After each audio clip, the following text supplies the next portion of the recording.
hai mà đo mong đi pin đi ha pro sân bay rong hiện prime nuôi lệ rong nâng riết đo đây mong pro sân bay rong hiện prime nuôi lệ ao tay rong hiện prime rong miên pro sân bay rong miên bài rong hiện prime cô hiện gì ta rong nâng riết bàn tay rong phò ba pol chia pro sâu tròn hỏi đội chỉ ngay đó này mày đặt nomរបស់ Korea ខាងជើង លោក Kim Jong Un គាត់បាននិយាយថាហើយដូចជាថ្ងៃហ្នឹងមេដឹកនាំរបស់ Korea ខាងជើង លោក Kim Jong Un គាត់បាននិយាយថាប្រសិនបាយរងស្នើសំណុំពរមកកាន់ Korea ខាងជើងឲ្យជួយគាត់ឲ្យតែមកគ្រាប់ទេដើម្បីកំទេចទឹកដីអ៊ីស្រាអែលគាត់នឹងយើងជួយហើយក៏ដល់ឲ្យតែមួយគ្រាប់ទេពេលនេះសូម្បីតែសម្ព័ន្ធមិត្តរបស់រងដូចរុស្ស៊ីដូចចិនក៏បានថ្កោលទោសអាមេរិកដូចគ្នាជុំវិញការពេលនេះសូម្បីតែសម្ព័ន្ធមិត្តរបស់រងដូចរុស្ស៊ីដូចចិនក៏បានថ្កោលទោសអាមេរិកដូចគ្នាជុំវិញការយកយន្តហោះចម្បាំងទៅទម្លាក់គ្រាប់បែកនៅអ៊ីរ៉ង់ហើយបាន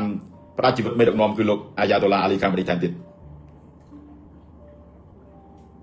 ឥឡូវនេះយកយន្តហោះចម្បាំងទៅទម្លាក់គ្រាប់បែកនៅអ៊ីរ៉ង់ហើយបានផ្ដាច់ជីវិតមេដឹកនាំគឺលោកអាយ៉ាតូឡាអាលីខាមេនីថែមទៀតឥឡូវនេះភាពវឹកវរថាសង្គ្រាមមួយនេះអាចនឹងវាឈានទៅរកសង្គ្រាមលោកលើកទី3កតាបានប្រសិនបើអ៊ីរ៉ង់ហ៊ានប្រើនុយក្លេអ៊ែរតែនេះគឺឥឡូវនេះភាពវឹកវរថាសង្គ្រាមមួយនេះអាចនឹងវាឈានទៅរកសង្គ្រាមលោកលើកទី3កតាបានប្រសិនបើអ៊ីរ៉ង់ហ៊ានប្រើនុយក្លេអ៊ែរតែនេះគឺពីរវាយមួយមិនអាមេរិកឯងណាអាមេរិកគូបដៃគ្នាជាមួយនឹងអ៊ីស្រាអែលជាសម្ព័ន្ធមិត្តហើយអ៊ីរ៉ង់ពុំនិយាយមែនអ៊ីរ៉ង់ឆោតត្រង់ថាអ៊ីរ៉ង់តែនេះគឺពីរវាយមួយមិនអាមេរិកឯងណាអាមេរិកគូបដៃគ្នាជាមួយនឹងអ៊ីស្រាអែលជាសម្ព័ន្ធមិត្តហើយអ៊ីរ៉ង់ពុំនិយាយមែនអ៊ីរ៉ង់ឆោតត្រង់ថាអ៊ីរ៉ង់ហ៊ានផ្លោមគ្រាប់ទៅបណ្ដាប្រទេសនៅជុំវិញនឹងដូចគុយវ៉ែតដូចបារ៉ែនដូចអារ៉ាប៊ីសាអូឌីដូចកាតាដូចអារ៉ាប់អ៊ីមីរ៉េតអានឹងចុះឧទាហរណ៍តែប្រទេសទាំងអស់នឹងតដៃវិញឥឡូវយើងសាកសម័យមើលបងចុះបើតែប្រទេសទាំងអស់នឹងតដៃវិញ9ប្រទេសនៅបញ្ឈប់បូព៌ានឹងពិភពអារ៉ាប់ហ្នឹងបើតែ9ប្រទេសនឹងតដៃវិញសួរអ៊ីរ៉ង់ទុកជាប់ទេឥឡូវយើងសាកសម័យមើលបងចុះបើតែប្រទេសទាំងអស់នឹងតដៃវិញ9ប្រទេសនៅបញ្ឈប់បូព៌ានឹងពិភពអារ៉ាប់ហ្នឹងបើតែ9ប្រទេសនឹងតដៃវិញសួរអ៊ីរ៉ង់ទុកជាប់ទេបើមិនខ្ទេចដូចជាជាតិហ្មងឥឡូវនេះគឺផ្លោមគ្រាប់ថ្ងៃមិញនៅបញ្ឈប់បូព៌ានឹងពិភពអារ៉ាប់ហ្នឹងបើតែ9ប្រទេសនឹងតដៃវិញសួរអ៊ីរ៉ង់ទុកជាប់ទេបើមិនខ្ទេចដូចជាជាតិហ្មង